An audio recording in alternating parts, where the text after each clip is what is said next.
What's up everybody, my name's Big Cam and welcome back to another movie review. And today I'm talking about the brand new 2025 The Electric State from directors of Avengers Endgame and Infinity War and upcoming Avengers Doomsday and Secret Wars, the Russo brothers. They directed this movie, The Electric State, and it is not doing well on Rotten Tomatoes. So far, with 53 reviews, it has a 19% score on Rotten Tomatoes.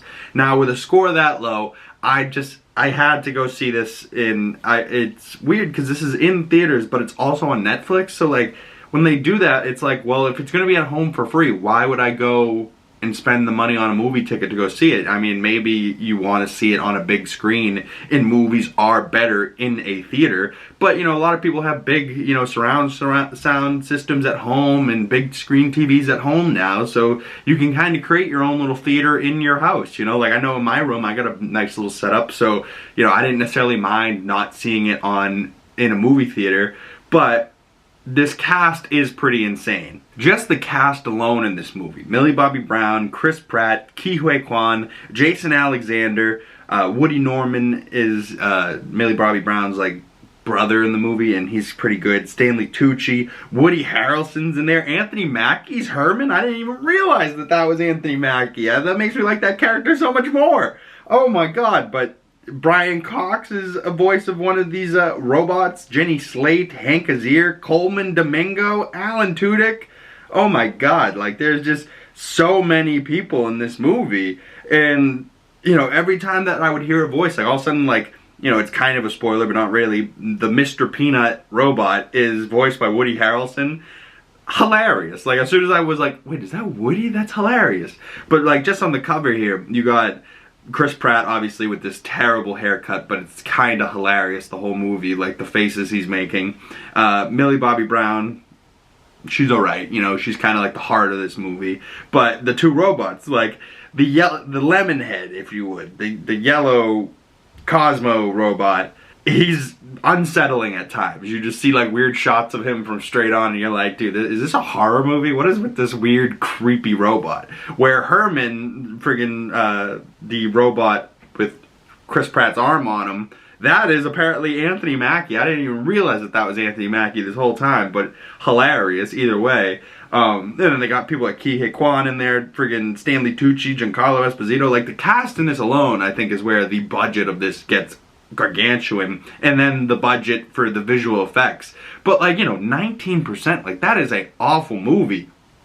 This isn't that bad a movie, right? Like, they advertised it as a family-friendly adventure type of thing. That's exactly what it is, you know? The CGI on the robots and stuff looks perfection, like, looks incredible. So, you know, where's the complaining on that? Oh, it looks bad. No, it doesn't. It looks great. And if it looks bad, your TV's fucking from 1990 and you're fucking poor. Fuck you. Like, it looked great on my TV. I don't know why you're complaining. Maybe your Wi-Fi's shit. I don't know. That does happen sometimes. You're watching something, you're like, why does this look terrible? It looks all fuzzy because the Wi-Fi's buffering in the background, but not, you know, working the way it should be. But, you know, it's not a great movie. It's definitely better than 19%, but it doesn't deserve, like, the 100% Rotten Tomatoes meter. But, like, it's a fun like, if you had kids and a family, this is a great movie. You know, it's heartfelt.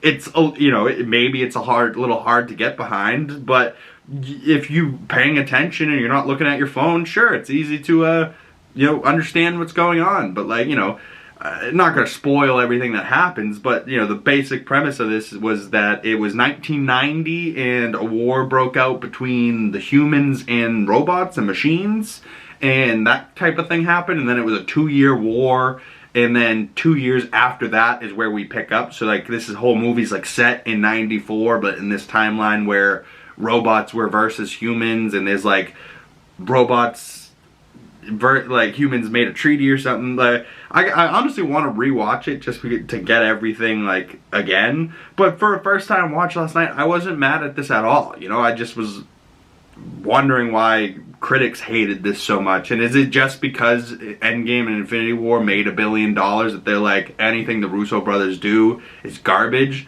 I mean, I guess we'll see when Avengers Doomsday and Secret Wars come out, because if both of those movies are reviewed poorly as well, then that's the case. The critics are just mad at the Russo brothers for making billion-dollar movies that aren't real movies. Superhero movies aren't real movies. It's like, the people that think that are retarded. Like, a movie's a movie. Who cares what it's about, you know? Like, it's not, if it's about robots and Millie Bobby Brown and Chris Pratt, or if it's about aliens flying around, or if it's about, you know, an alien with toxic blood, or an alien with a mouth that opens out that hunts you down. Like, I don't care what it is. I'm gonna be watching it, you know? Like, if it's entertaining or if it's interesting in any type of way, I'm here, you know? Like, I just like movies, but this is totally the type of thing that I'm interested in. Something different, something new, a sci-fi, you know, real world with the humans, but like a sci-fi element to it, you know, but also set in an interesting time. Like, it's not just set present day, it's set back in the 90s, which I find interesting. You know, set in 94, I was born in 99, you know, so anything set back in the 90s, I'm here for. But yeah, overall, I think it's a good movie. I don't think it's incredibly bad like other people are saying. I'm very curious to see what the audience score would be for this film. But comment below yourself. Go check it out for yourself and then let me know what you think of it. But like, that's like my only requirement. Like, there's people that, oh, it sucked, and then you're like, did you see it? No. Then your comment's invalid and irrelevant. Like, you're retarded. Like, so go check it out, and if you didn't like it after you checked it out, that's fine. Tell me what you didn't like about it, you know, like, but you gotta go see it first to have that hateful opinion. I hate the people that just hate things for no reason, and they didn't even get to see why they hated it, you know what I mean? Oh, I saw a clip online. That's not valid reason why you can hate something, right? Like, that might be something that steers you off of liking it, but, you know, then now you're disliking something because you saw something that some other hateful person post, and now you're just joining the hate party. Like, since when is it cool to be a hater?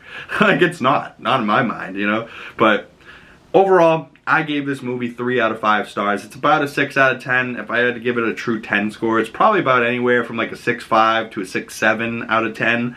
It's not great, but it's good, you know. It's not a bad movie in any sense of the frame for me, you know. I'm not like, oh, I had a bad time, like with Borderlands or Madam Web. Like, I was interested in this movie. Sure, some of the emotional moments that they thought would have landed super hard just kind of landed flat, but you're like, it is what it is, you know. Chris Pratt one-liners in improv, I'm still gonna laugh at every time it happens, you know. Like, I was dying laughing at one point. He looks like he's got this like super extended gut, and he stands up and goes, "Herm, I got the Twinkie sweats," you know, like. And I don't know why I thought it was funny, but I just did, you know, like little Chris Pratt one-liners I will always be here for. But who knows, maybe the Russo brothers will snag Millie Bobby Brown to come be Rogue in the new X-Men, or, you know, maybe she'll have a role in the new Avengers Doomsday or Secret Wars movie. Who knows, I wouldn't mind that, but we know Anthony Mackie and probably Chris Pratt will be in those movies, so thank you guys so much for coming on by. Comment below your thoughts on this movie. And coming up soon, I mean, today was supposed to be another unboxing video, but if you're watching this and you've made it this far in the video, comment below, what would you want to see? An unboxing video, a Lego video, another movie review next weekend, or, you know, what are you wanting more on the channel? Or do you want me to do that Season 3 Daredevil breakdown? Would you want a movie review, a Lego content, or an unboxing? Your choice. Comment below. But thank you guys if you made it this far. My other social media links are down in the description below. My name is Big Cam. Thank you guys so much. 2 G's in the Big. Pretty much anywhere you can find me. Just look for this ugly face.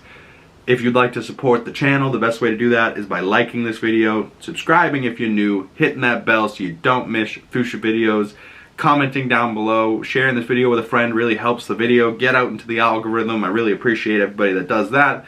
And I will see you beautiful people in the next one. Peace.